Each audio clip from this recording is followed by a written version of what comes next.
So now we're going to move on to the midbrain, which has a lot of parts and a lot of technical terms, so please bear with me. Okay, the midbrain serves to connect the forebrain region to the hindbrain region.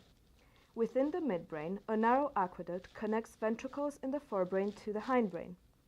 There are 4 distinguishable surface swellings or colliculi on the midbrain. The midbrain also contains a highly vascularized mass of neural tissue called the red nucleus that is reddish in color as a result of the vascularization, compared to other brain structures and landmarks. Although not visible from an exterior inspection of the brain, the diencephalon contains a dorsal thalamus with a large posterior swelling termed a pulvinar, and a ventral hypothalamus that forms a border of the third ventricle of the brain. In this third ventral region lies a number of important structures, including the optic chiasma, the region where the ophthalmic nerves cross, and infundibulum. Obscuring the diencephalon are 2 large, well-developed, and highly convoluted cerebral hemispheres that comprise the cerebrum. The cerebrum is the largest of the regions of the brain. The corpus callosum is connected to the 2 large cerebral hemispheres. Within each cerebral hemisphere lies a lateral ventricle. The cerebral hemispheres run under the frontal, parietal, and occipital bones of the skull. The gray matter cortex is highly convoluted into folds, or gyri, either one I think, and the covering meninges dip deeply into the narrow gaps between the folds, or the sulci, or sulci. The divisions of the superficial anatomy of the brain use the gyri and the sulci, anatomical landmarks, to define particular lobes of the cerebral hemispheres. As a rule, the lobes are named according to the particular bone of skull that covers them. Accordingly, there are the left and right frontal lobes, the parietal lobes, an occipital lobe, and temporal lobes. In the reversal of the pattern found within the spinal cord, the cerebral hemispheres have white matter tracts on the inside of the hemispheres and gray matter tracts on the outside or cortex regions. Masses of gray matter that are present within the interior white matter are called basal ganglia or basal nuclei. So moving on to the spinal cord, it is a long column of neural tissue that extends from the base of the brain downward or inferiorly through a canal created by the spinal vertebral foramina.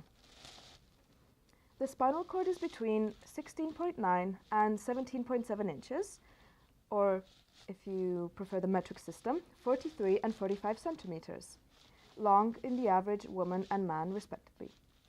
The spinal cord usually terminates at the level of the first lumbar vertebra. So the spinal cord is enclosed and protected by the vertebra of the spinal column. So there are 4 regions of vertebrae beginning at the skull and moving downward. There are the 8 cervical vertebrae, 12 thoracic vertebrae, 5 lumbar vertebrae, 5 sacral vertebrae, and 1 set of fused coccygeal vertebra. Along the length of the spinal cord are positioned 31 pairs of nerves. These are known as mixed spinal nerves as they convey sensory information to the brain and response information back from the brain. Spinal nerve roots emerge from the spinal cord that lies within the spinal canal. Both dorsal and ventral roots fuse in the intervertebral foramen to create a spinal nerve. Although there are only 7 cervical vertebrae, there are 8 cervical nerves. Cervical nerves 1 through 7, or C1 through C7, emerge above or superior to the corresponding cervical vertebrae. The last cervical nerve, C8, emerges below or inferior to the last cervical vertebrae, and from that point downward, the spinal nerves exit below the corresponding vertebrae for which they are named. In the spinal cord of humans, the myelin-coated axons are on the surface and the axon dendrite network is on the inside. In cross-section, the pattern of contrasting color of these regions produces an axon dendrite shape that is reminiscent of a butterfly. The nerves of the spinal cord correspond to the arrangement of the vertebrae. There are 31 pairs of nerves, grouped as 8 cervical pairs, 12 thoracic pairs, 5 lumbar pairs, 5 sacral pairs, and 1 coccygeal pair. The nerves toward the top of the cord are oriented almost horizontally.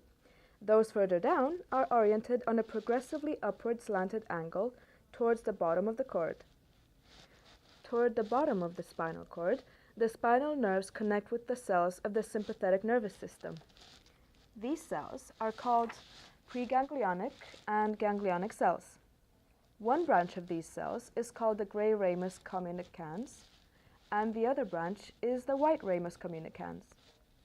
Together they are referred to as the rami. Other rami connect to the pelvic area. The bidirectional or two-way communication network of the spinal cord allows the reflex response to occur.